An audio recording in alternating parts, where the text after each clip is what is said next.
বর্ষায় শুধু ছাতা নয়, খাবার নিয়েও সতর্ক থাকতে হবে, কারণ ছোট্ট একটি ভুলেই হতে পারে ফুড পয়জনিং।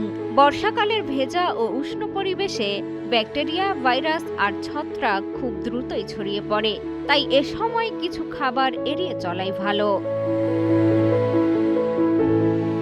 বর্ষায় খোলা অস্বাস্থ্যকর রাস্তার খাবার এড়িয়ে চলতে হবে।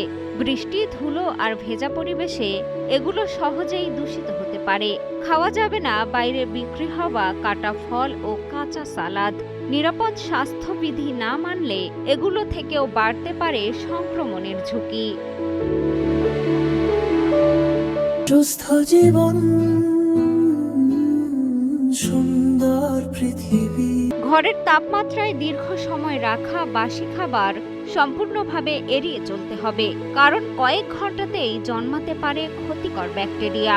এছাড়া সঠিকভাবে সংরক্ষণ না করা দুগ্ধজাত খাবার থেকেও সতর্ক থাকতে হবে।